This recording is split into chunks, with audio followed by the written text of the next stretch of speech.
యువజన సంఘాల సమితి రాష్ట్ర అధ్యక్షులు కోన వేణుగోపాలకృష్ణ, జిల్లా కలెక్టర్ పి ప్రావీణ్య, జిల్లా ఎస్పీ పరితోష్ పంకజ్లు కొనియాడారు. పాకిస్తాన్లో యుద్ధం ఎప్పుడు జరిగినా భారత సైనికులు వీరోచితంగా తమ ప్రాణాలను సైతం లెక్క చేయకుండా మన దేశానికి విజయాన్ని అందించారని తెలిపారు.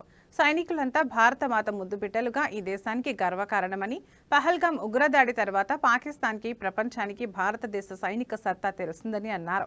భారతీయులంతా సుఖంగా, సంతోషంగా ఉండటానికి సరిహద్దుల్లో గస్తీ కాస్తున్న ప్రతి పౌరుడికి సంతాపం వ్యక్తం చేస్తూ వారి వీరోచిత పోరాటానికి శిరస్సు వంచి నమస్కరిస్తున్నా అని ప్రసంగంలో కోన వేణుగోపాలకృష్ణ తెలిపారు. మొన్న కూడా పాల్గొనేటువంటి పరిస్థితున్నది.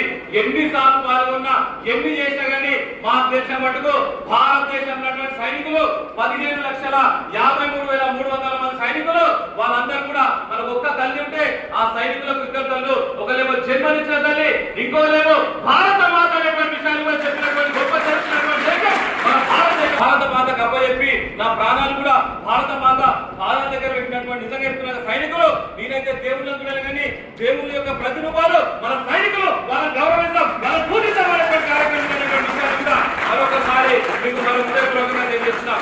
ఆనాడు 1999 130 పోస్టులు కూడా అంతా చెప్తున్నా కదా.